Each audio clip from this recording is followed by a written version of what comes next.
Olá, muito obrigado por permitir que eu entre em sua casa neste momento. Meu nome é Ney Herman e está começando mais uma edição do programa Opinião, o seu programa de debates e entrevistas aqui na TV Vila Velha, a TV que a nossa gente vê.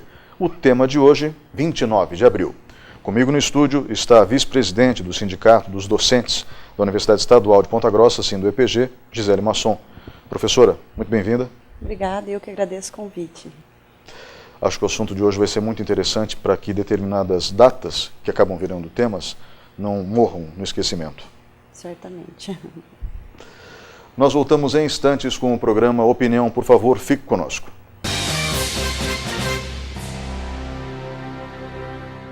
Programa Opinião. Apoio Supermercados Tozeto. Bem mais que um supermercado. Plana Turismo. Roteiros que te refazem. Eletrocometa. Qualidade e experiência. Procureimóvel.com.br. O seu imóvel sem dor de cabeça. Estamos de volta com o programa Opinião. O tema de hoje, 29 de abril. Para ser mais preciso, 29 de abril de 2015. Muitas pessoas ligadas ao atual governo não gostam que essa data seja relembrada, mas infelizmente ela não pode cair no esquecimento. Todos gostariam de esquecer, principalmente eu acho que todos gostariam que não tivesse ocorrido. A professora Gisele Masson, que está ao meu lado, é vice-presidente do SINDO-EPG, ou seja, o Sindicato dos Docentes da Universidade Estadual de Ponta Grossa. Professora, eu gostaria que antes de falarmos do fato em si, ou seja, antes de 29 de abril, existiram uma série de acontecimentos que acabaram resultando naquele evento. Eu gostaria que a senhora relembrasse para o público como foi o começo de 2015 nesse embate, nessa queda de braços entre os professores do Paraná e o governador Beto Richa, representado também pelo secretário de Segurança na época, Fernando Francischini. Então, na verdade, realmente foi um conjunto de questões que levaram ao que aconteceu no dia 29 de abril. No início de 2015, houve um pacote de medidas que o governo do Estado pretendia aprovar em comissão geral. Por quê? Porque, como era um mandato novo, não havia ainda as comissões na Câmara de Deputados. Então, a ideia do governo era apresentar um conjunto de mudanças que impactavam nos servidores públicos, mas também para a população em geral, no que diz respeito a impostos e uma série de questões. E a proposição do governo é que fosse aprovado em regime de urgência em comissão geral, ou seja, não haveria necessidade de cada projeto passar pelas diferentes comissões da Câmara de Deputados. Isso ficou, na época, se chamou de tratoraço, né? Essa forma apressada, né, e pelo conjunto de medidas que ele pretendia instalar. Isso não deixou alternativa para os servidores do Estado, porque não houve nenhum processo de negociação, de diálogo, e havia mudanças bastante problemáticas para os servidores públicos, em relação à carreira, à previdência social. Então, o ano já começou com uma greve, no qual os servidores públicos foram praticamente empurrados para ela. No entanto, aconteceram desdobramentos, né, que contribuíram para que o governo não mais apresentasse aquele conjunto de medidas, né, que foi o momento em que houve a ocupação da Assembleia Legislativa. Eu me lembro desse fato, ou seja, os professores ocuparam a Assembleia, houve muita tensão, inclusive. Deputados ligados à oposição tentaram fazer com que o secretário de Segurança, na época, não usasse da força policial para impedir a manifestação. E, sob a pressão dos professores, o pacote de maldades, como ficou conhecido na época também, fosse revisto. A própria Assembleia Legislativa aboliu o sistema da Comissão Geral. Aboliu. Que, na opinião de muitos deputados aliados de Beto Richa, era uma excrescência jurídica, ou seja, não havia cabimento se criar um instrumento daqueles, porque isso permitia que os projetos passassem pela Assembleia praticamente como se os deputados não existissem. Aquele momento, a senhora acha que foi decisivo, ou seja, a ocupação da Assembleia pelos professores, para que no dia 29 de abril houvesse, então, aquela reação? Não necessariamente, né, porque a ocupação, ela contribuiu para que esse pacote de maldades não fosse aprovado, né. No entanto, a ocupação ela foi importante porque o governo, então, recuou em relação a essa intenção e houve, né, uma série de questões que foram acordadas entre o governo e os sindicatos que possibilitou que os professores e servidores públicos retornassem ao trabalho. Então, houve um acordo, né, uma série de reivindicações que contribuiu para que a gente voltasse a trabalhar, né? No entanto, ele reapresentou o pacote de maldades de forma fracionada.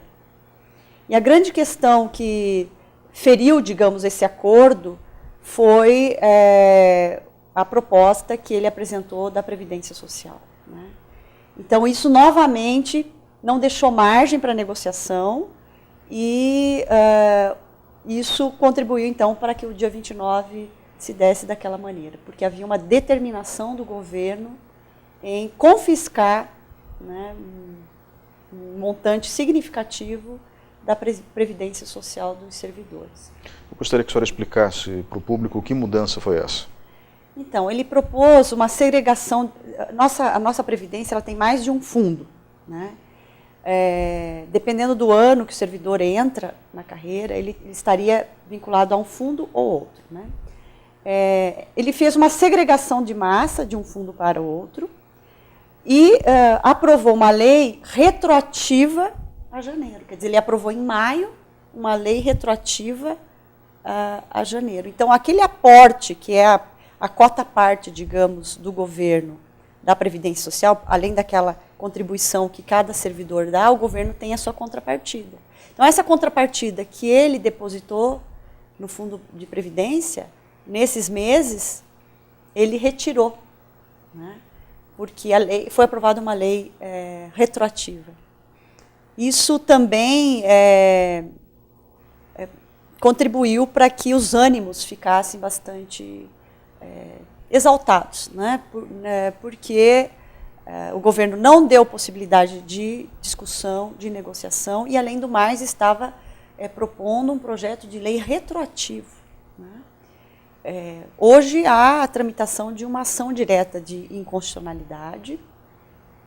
Logo depois da aprovação dessa lei, o Ministério Público de Contas apresentou um documento avaliando, né, todo o impacto que isso geraria e apontando a irregularidade, né, a inconstitucionalidade da aprovação dessa lei da forma como ela aconteceu, especialmente por ser uma lei retroativa.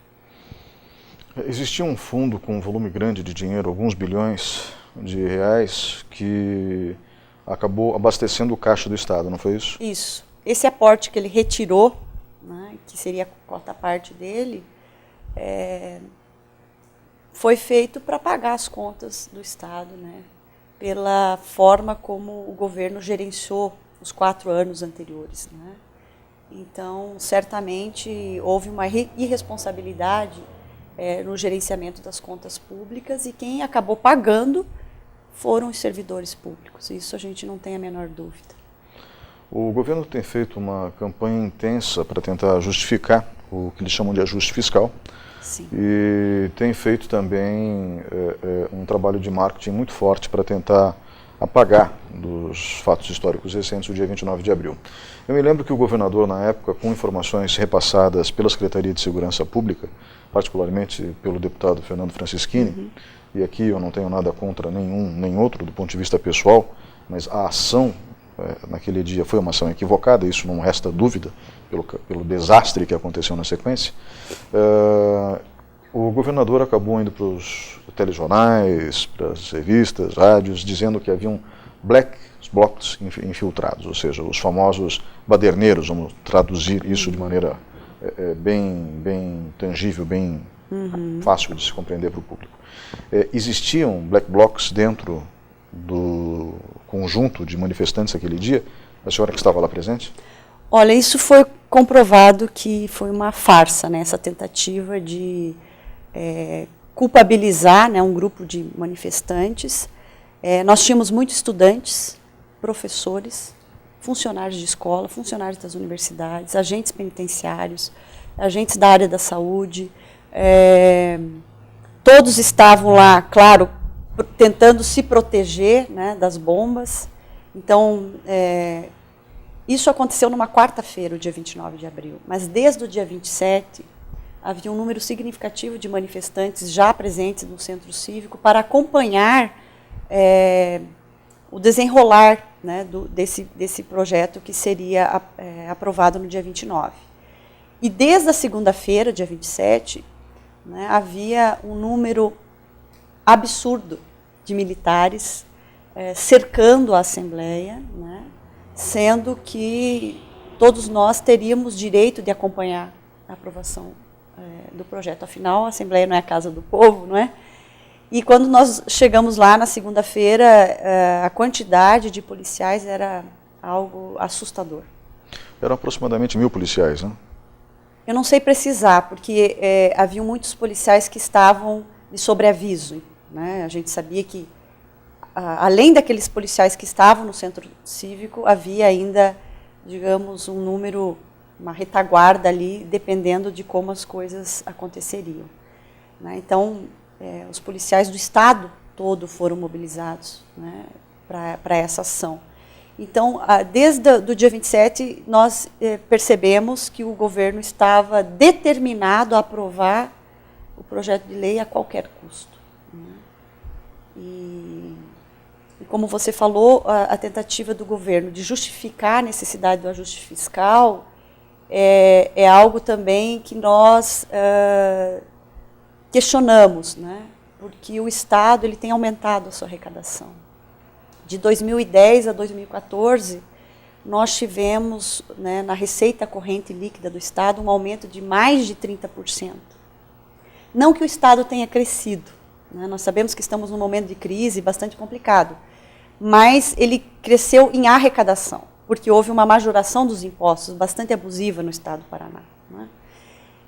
Ao mesmo tempo que ele aumentou a arrecadação, ele diminuiu o investimento, principalmente nas questões sociais.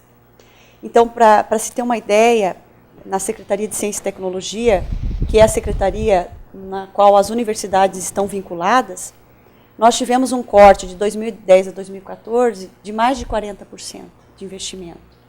Na educação básica, de mais de 7% a menos ele deixou de investir de 2010 a 2014.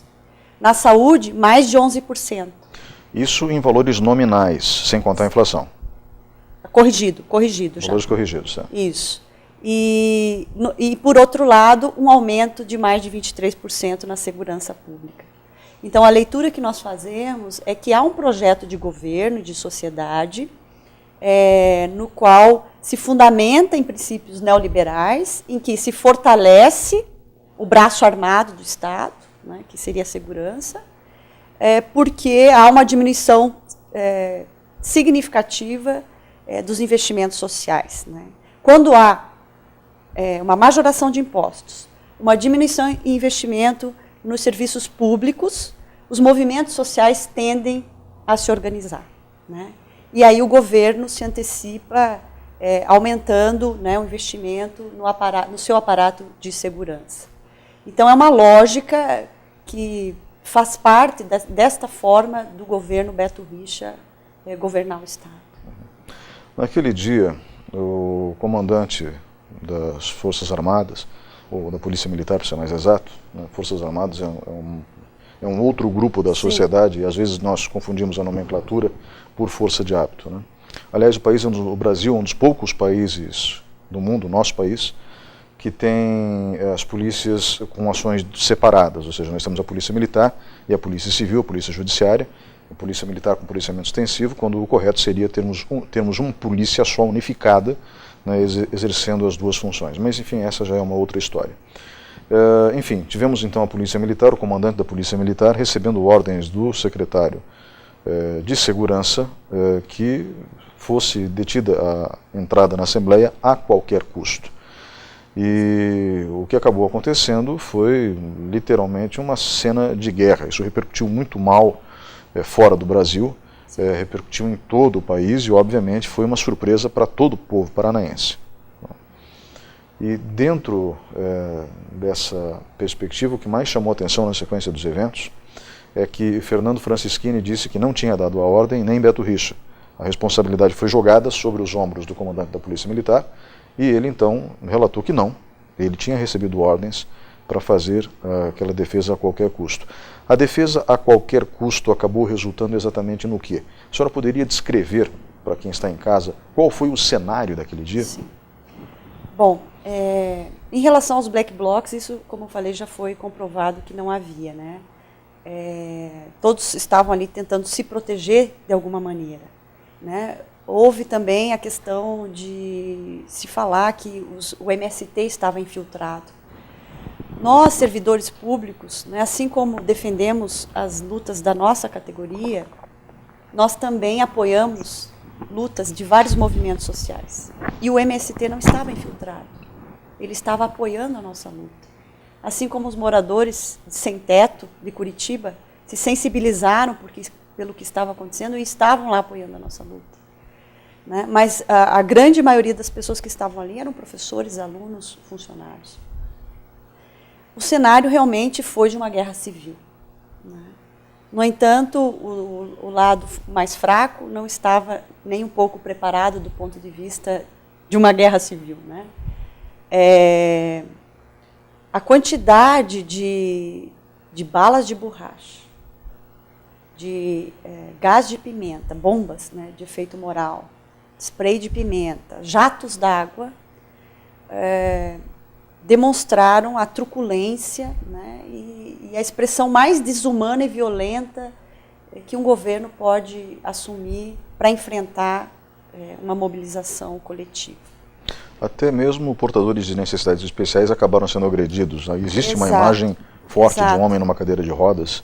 Esse fato me faz recordar muito bem daquele momento, porque eu tentei ajudá-lo, esse professor que estava na cadeira de rodas, ele estava se colocando bem à frente, bem na linha de frente, e as bombas continuavam. Então um grupo de pessoas, tentamos ajudá-lo para sair dali, mas a gente via que não havia nenhuma sensibilidade dos policiais no sentido de preservar minimamente, né, a integridade física das pessoas, né, porque os estudos comprovaram que a maneira como foi utilizado, né, os armamentos aí de bala de borracha, atingindo a parte superior do corpo humano, né, muitos foram atingidos no rosto e numa distância muito curta, né, o que seria inadequado do ponto de vista da logística de uma ação como aquela. Além do mais, o uso de cães, né, em manifestações coletivas é algo também extremamente inapropriado. Né? Então a gente vê ali um conjunto, uma sucessão de erros e até de desrespeito a princípios mínimos, né, de uma ação militar numa situação como aquela. Muitos professores, alunos já haviam saído, né, da frente da Assembleia e estavam tentando se proteger na praça, longe da praça, embaixo das árvores, e de repente eles foram surpreendidos com as bombas que caíam do helicóptero. Então ninguém conseguia entender muito bem o que estava acontecendo, porque as bombas vinham do céu. Então é nesse sentido que o cenário foi quase 2 horas de enfrentamento, né, para dar tempo da votação ocorrer, e que realmente deixou marcas não só físicas, mas morais, né, muito, muito fortes. A senhora lembra o número de feridos à época, não? Mais de 200. Mais de 200 feridos. Quantos manifestantes estavam naquele dia, aproximadamente? Aproximadamente uns 20 mil, creio manifestantes. 200 ficaram feridos. Isso. Agora eu não lembro se eram 1.000 ou 2.000 policiais, eu não tenho certeza. Só sei que eram centenas deles. Sim, sem dúvida. Ou seja, eles inclusive desguarneceram a segurança para cercar a Assembleia Legislativa. Se os professores tivessem entrado na Assembleia, a senhora acha que o resultado da votação teria sido diferente? Talvez, né? Talvez. O que a gente tem hoje no estado do Paraná é uma Assembleia Legislativa que, em sua maioria, apoia as ações do governo, né? Então... Se bem que isso é histórico no Paraná, né? Tem sido histórico, mas a situação realmente não é favorável, né, para os servidores públicos. Então, de qualquer maneira, nós tínhamos o direito de acompanhar, né? E essa questão também se questiona. Mas, pela forma como o governo estava determinado a modificar, né, o projeto, a lei da Previdência, ele faria qualquer coisa, independente da possibilidade de a gente ter entrado ou não, né? Esse ajuste fiscal é um ajuste que penalizou, né, os servidores públicos. Eles é que acabaram pagando a conta da má gestão do governo do Estado. Continuamos pagando por isso, então o dia 29 de abril, para nós, é um dia de luto, mas também um dia de luta, né? É um dia que fica marcado e a gente pretende demarcar essa data todos os anos para mostrar que nós continuamos mobilizados em defesa da educação pública de qualidade, dos serviços públicos em geral de qualidade. Professora, a senhora falou de bombas, balas de borracha. Eles também bateram nos professores e nos alunos com cacetetes? Sim. Né? Nós temos imagens de professores que já estavam imobilizados e que continuaram apanhando. Tivemos alunos presos. Né? Um aluno nosso que estava se protegendo no tubo do ônibus, né? Aquele tubo que tem em Curitiba. Ele estava fugindo, na verdade, se protegendo, ele foi preso. Nós temos as imagens do momento, porque havia muitos repórteres fazendo a cobertura, então a gente vê que foram medidas bastante extremadas, né?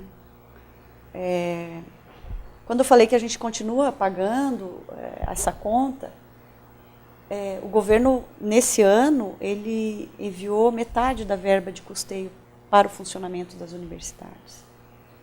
Então, nós precisamos continuar, né, continuar mobilizados, porque nós corremos o risco de que a universidade não possa funcionar a partir do segundo semestre, porque a verba de custeio é uma verba fundamental para garantir os serviços básicos da universidade, como água, luz, material de limpeza, combustível, enfim. Então, as condições de trabalho estão bastante difíceis nesse segundo governo do Beto Richa. A senhora acredita que isso é uma retaliação? É um projeto de governo, de meu ponto de vista. Embora a gente perceba que há, sim, um desconforto do governo em ter que lidar com os professores, né? Nós temos visto que nesse governo, pelas falas dele mesmo, de que as universidades estaduais são um gasto para ele, e não um investimento. O governo do Estado entende que as universidades deveriam ser responsabilidade da União e não do Estado. Mas os estudos que temos mostram que o Estado do Paraná não seria o Estado que é sem as universidades estaduais, né? Então, é importante que se entenda, né, a relevância social de instituições públicas, como as universidades que temos, mas que não basta só a oferta, né, dessa educação superior pública, mas que se garanta as condições adequadas para uma educação de qualidade. Professora, muito obrigado pela participação nesse bloco. Nós voltamos em instantes com o programa Opinião. Por favor, fique conosco.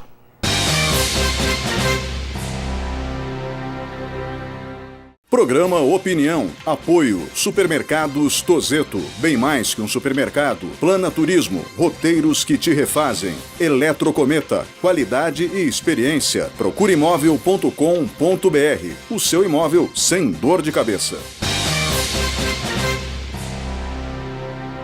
Olá, estamos de volta com o terceiro bloco do programa Opinião. O tema de hoje, 29 de abril.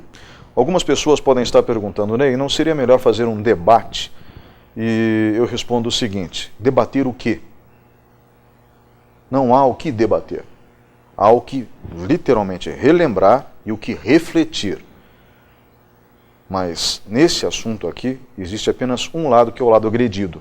O lado vencedor já usou de todos os seus argumentos e foi vencedor nesse processo todo. Este não é um programa contra o governo do estado do Paraná ou contra o governador Beto Richa. Este é um programa em favor dos professores do estado do Paraná e de seus servidores. Que a diferença fique bem clara. Não se trata de nada contra também o deputado federal Fernando Francischini, mas de uma ação. É preciso que a gente chegue num ponto de amadurecimento da sociedade, em que as ações sejam separadas do contexto da obra. E essa ação foi, para dizer o mínimo, um erro. Mas é um erro que literalmente mancha a reputação de qualquer político e principalmente, mancha a história de um povo. Então, nós somos um Estado membro de uma união, embora a nossa federação tenha sido criada de cima para baixo e não de baixo para cima, como a norte-americana, somos uma federação, o Paraná é um Estado membro da União e, portanto, é um Estado. E tem um povo. E a história desse povo deve ser respeitada. Continuando a entrevista com a professora Gisele Masson. Professora, a senhora esteve lá, então, no dia 29 de abril de 2015, fez no bloco anterior o relato do que foi, a senhora descreveu como um cenário de guerra, onde, literalmente, só um lado estava armado. Ainda bem, né? Porque senão poderia ter sido até pior. Algumas pessoas correram risco de morte por questões de saúde, como, por exemplo, questões cardíacas ou qualquer coisa do gênero assim? Não há dúvida disso. Não só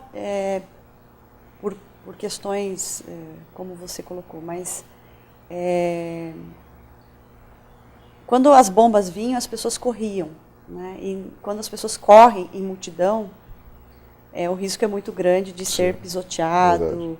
Então, a minha preocupação naquele momento, como professora, era também ajudar a orientar as pessoas a se protegerem, né? Embora a gente tenha ficado resistindo, porque a resistência nossa foi uma forma de dizer para o governo que nós não aceitaríamos a aprovação daquela lei sem lutar.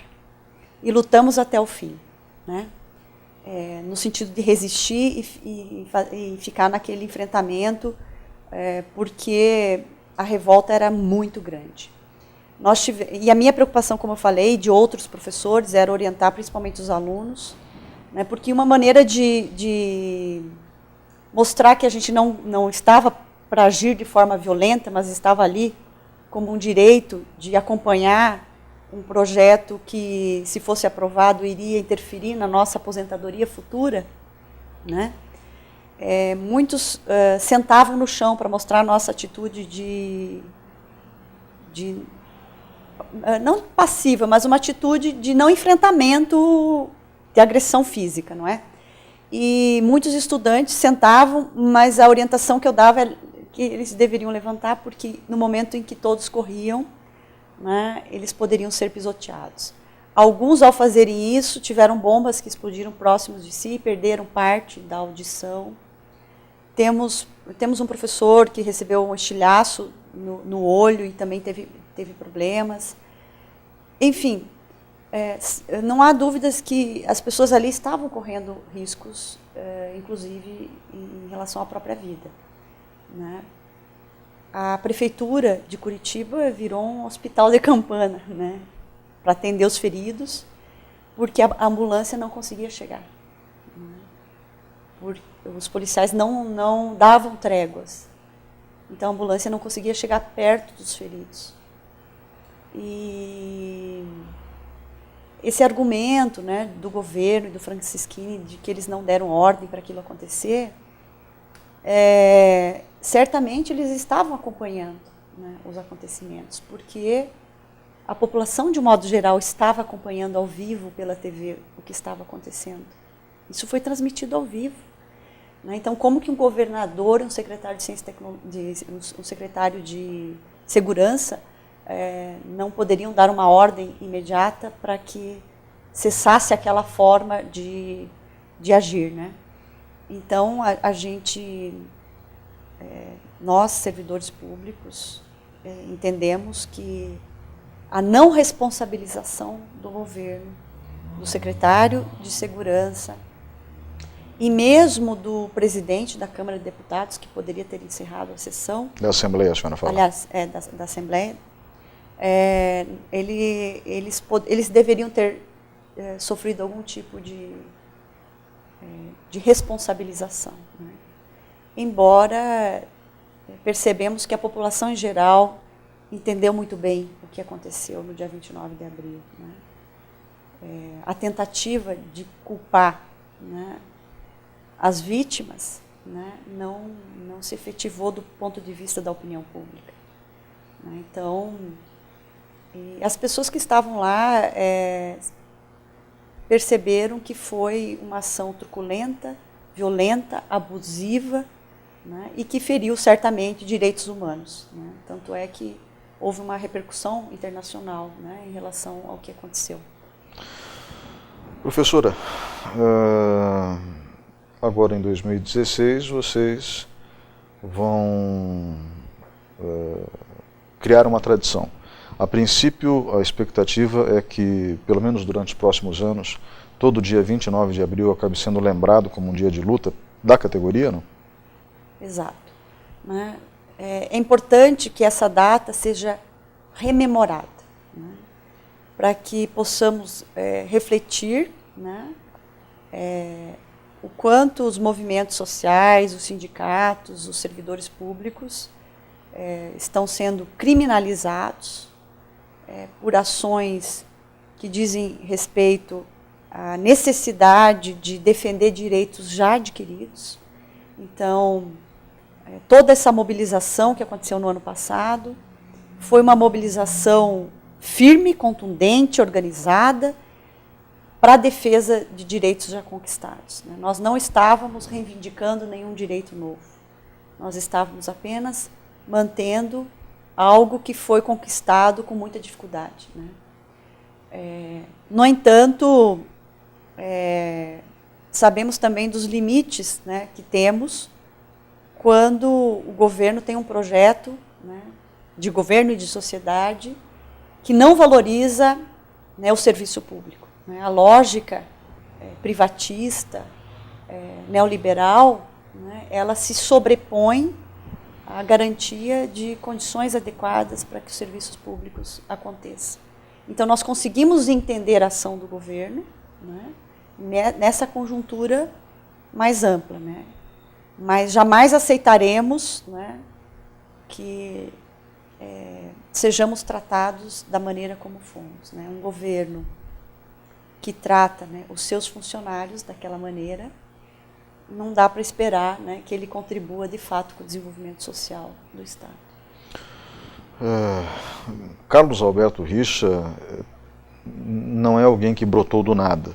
O pai dele, José Richa, foi prefeito de Londrina, se não me engano, foi governador do Paraná, era muito bem quisto pelos servidores públicos, ele deu aos servidores na época uma série de benesses, ele era membro do velho MDB, né?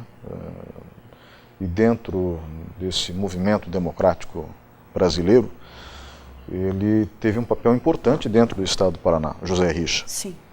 E o Beto, filho dele, que acabou sendo o herdeiro político da família, tinha se saído razoavelmente bem frente à prefeitura de Curitiba, foi reeleito com mais de 70% dos votos, e daí assumiu o governo do Estado. O governo do Estado, ele sempre operou no limite de suas despesas, né, embora o Paraná seja um Estado razoavelmente rico, comparado a outros estados Sim. da União. E existem algumas defasagens históricas dentro do Estado do Paraná. Uma delas, por exemplo, em relação às penitenciárias e às casas de custódia, e deficiência essa que continua existindo. Lógico que existiu talvez um plano de ação para tentar recompor isso. Só que ninguém, em sã consciência, esperava que esse herdeiro político, né, alguém que tinha tido uma trajetória até então tão polida e educada, mesmo sendo de centro-direita, fizesse algo daquele gênero? Vocês, professores, jamais poderiam esperar algo daquela natureza? Ou eu estou errado? Não está errado. Realmente foi inusitado o que aconteceu, né? Ninguém esperava. Como eu falei, no dia 27, quando chegamos em Curitiba para acompanhar o desenvolvimento, né, do processo para aprovação, nós ficamos muito impactados com o aparato militar que estava todo mobilizado. Então, ali nós entendemos, né, que o governo, mais do que ser, eu não diria que ele é centro-direita, né, eu entendo que ele é conservador, se não ultraconservador, né. Quando a gente viu o cenário, entendemos que era mais do que isso, né? Era uma ação tirânica, né? Porque não nos deu margem para nenhum momento dialogarmos, conversarmos e buscarmos outras alternativas que pudessem contribuir para equacionar os problemas que o Estado vinha enfrentando do ponto de vista fiscal, né? Isso por um lado, né? De outro lado, a gente sabe das denúncias bastante problemáticas, né, na Receita Estadual, né? Então, um governo que aumenta a sua arrecadação, mas se ele tem um nível de corrupção muito grande na Receita Estadual, ele vai continuar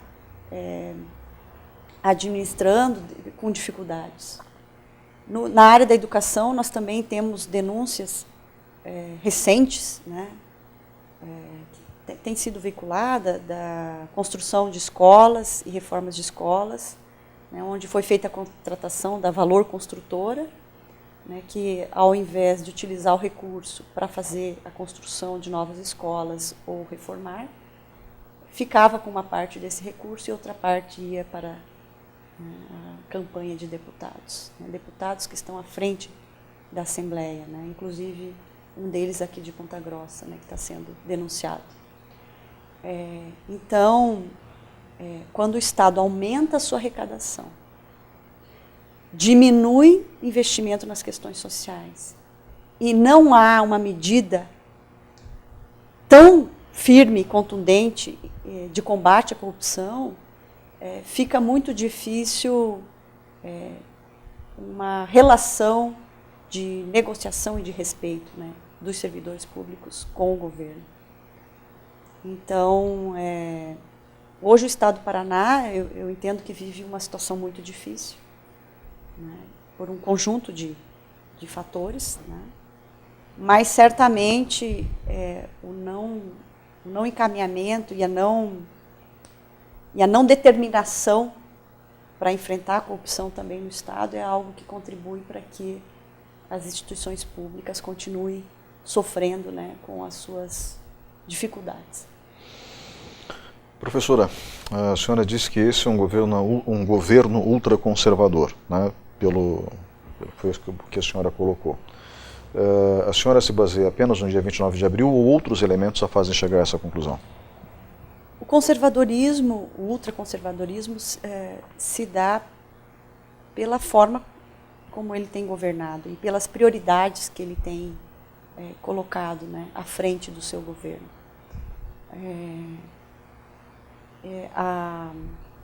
O encaminhamento de políticas públicas que valorizem ou priorizem interesses privados, se sobrepondo ao público, é uma forma ultraconservadora de governar, né? O governo tem incentivado que, vamos pensar nas universidades, se faça parcerias, né, com empresas privadas para o desenvolvimento de pesquisas, para a arrecadação de fundos, né? Então, hoje as universidades, para se manterem, elas têm que ser captadoras de recursos, né? Ao invés de toda a instituição estar voltada para um projeto de formação humana mais adequado, ele tem que buscar alternativas para compor, né, os recursos necessários para a manutenção básica da universidade. Esse é um exemplo, né? No caso das escolas públicas, né, a gente tem visto também o não repasse no tempo adequado das verbas para o funcionamento das escolas, o não pagamento das progressões na carreira dos professores. Então, os cortes, o ultraconservadorismo está nisso, os cortes estão se dando nas áreas sociais. A senhora acha que existe um plano de privatização das universidades? Olha, a privatização ela não se dá somente quando o governo vende, né, instituições ou públicas. Né? A privatização, a lógica da privatização, ela também acontece quando começa-se a vender serviços. Né? Quando a instituição tem que, para se manter, vender serviços. Vender cursos, cobrar taxas, buscar parcerias com iniciativa privada para poder angariar recursos. Então, essa lógica mercantil dentro de uma instituição pública é pensar a privatização dentro do público. Né?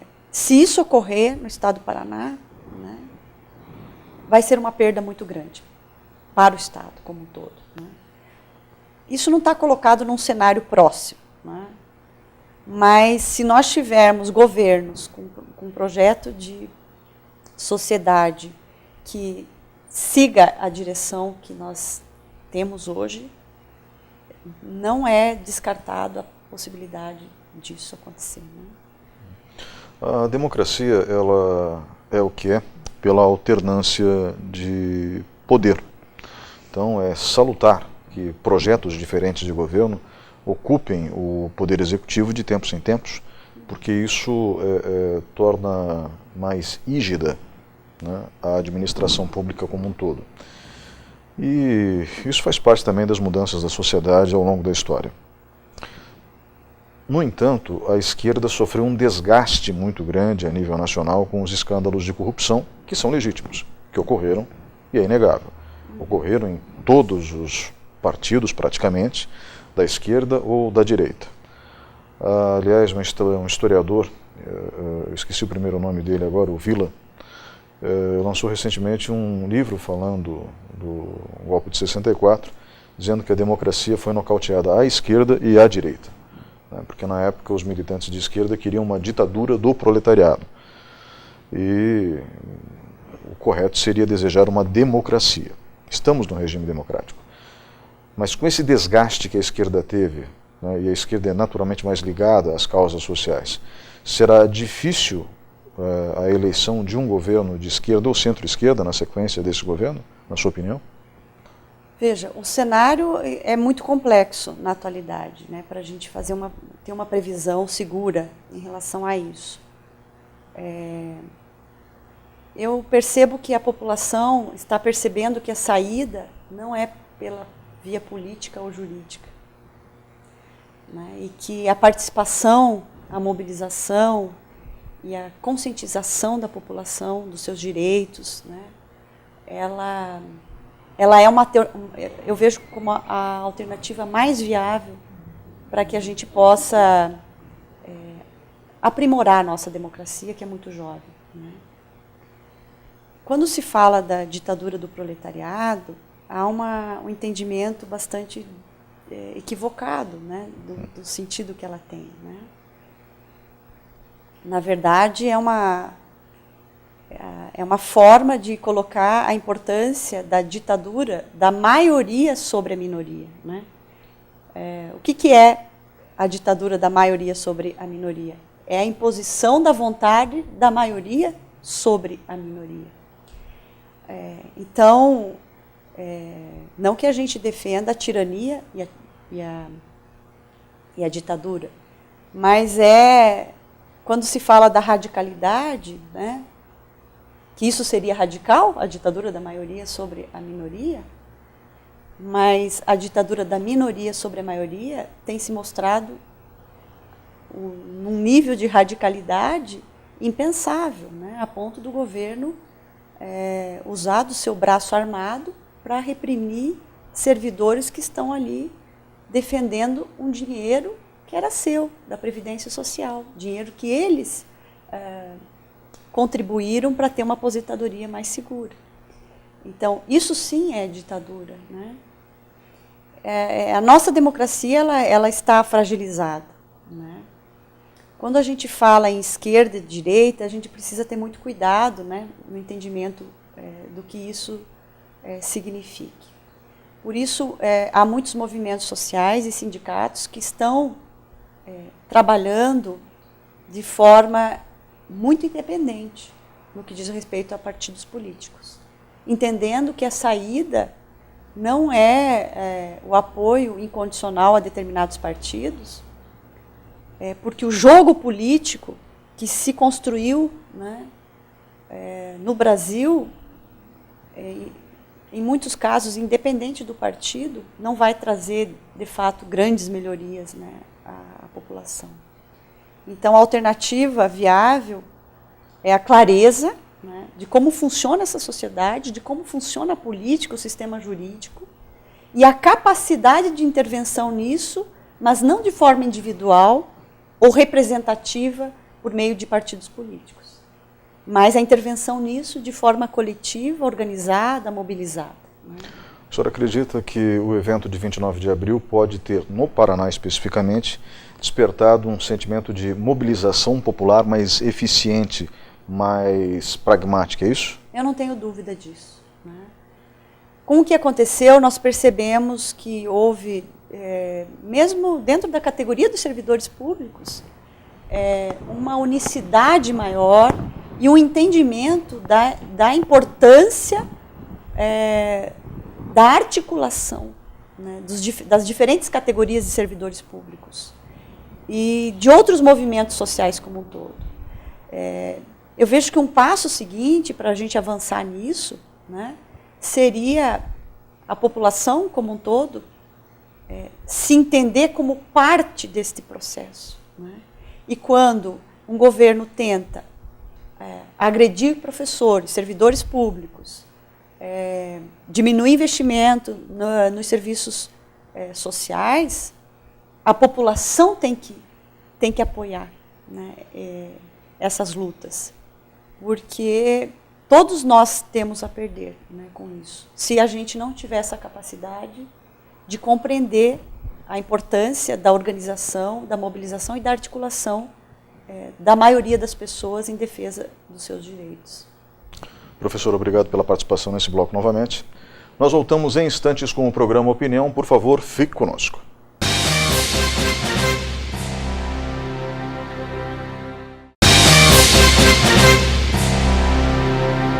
Olá, estamos de volta com o quarto e último bloco do programa Opinião. O tema de hoje, 29 de abril. Comigo no estúdio está a professora Gisele Masson, que é vice-presidente do Sindicato dos Docentes da Universidade Estadual de Ponta Grossa, SINDO-EPG. Professora, dois tópicos nesses minutos que faltam do programa. Primeiro deles, digamos que Beto Richa viesse a público a reconhecer que errou e, ao mesmo tempo, pedindo desculpas. Isso seria, digamos, uma derrota política para ele, uma vitória para vocês, ou no fundo, um processo de reconciliação com o passado recente dele? Veja, eu entendo que isso seria um dever de um governo de Estado, né, numa situação como essa, né? Falar em reconciliação é muito complexo, né, porque as implicações do que aconteceu, elas se deram de maneira muito complicada, né? Mas uma relação de respeito, né, isso é possível, né? Afinal, nós somos servidores públicos deste Estado, né? Então, uma relação de respeito, ela realmente se faz necessária. Agora, caminhar para uma reconciliação, não sei se isso seria possível. E aí a pergunta, será que algum dia estivemos conciliados com esse governo? E que mensagem a senhora deixa para o público, mensagem final, né, que lição traz 29 de abril de 2015 para o público do Paraná e também para o público de Ponta Grossa e Campos Gerais? Bom, no meu entendimento, eu percebo que o dia 29 de abril tem que ser entendido como um dia para nunca mais esquecer e para nunca mais acontecer. Quando a democracia ela é ferida nesses termos, né, todos nós deveríamos nos sentir atacados, né? Então, não só os servidores públicos, mas toda a população do Estado. Mas em que pese, né, essas circunstâncias, a mensagem que eu tenho a deixar é, apesar de todas as dificuldades, né, de toda a violência que enfrentamos, nós não temos dúvida da importância e da necessidade de mantermos a nossa mobilização, a nossa luta em defesa de direitos, por uma educação de qualidade, saúde, habitação, segurança, enfim, que isso é um direito nosso, né? E que defender esse direito se faz necessário, é importante, apesar das dificuldades que enfrentamos. Professora Gisele Masson, vice-presidente do SINDI-UPG, eu agradeço muito a sua presença hoje aqui e agradeço muito a sua presença aí, do outro lado do vídeo. O programa Opinião fica por aqui. Se você desejar enviar comentários, por favor, faça isso através do WhatsApp. O telefone é 9112 1010, 9112 1010. O meu e-mail, neyherman@hotmail.com. Um grande abraço e até o próximo fim de semana.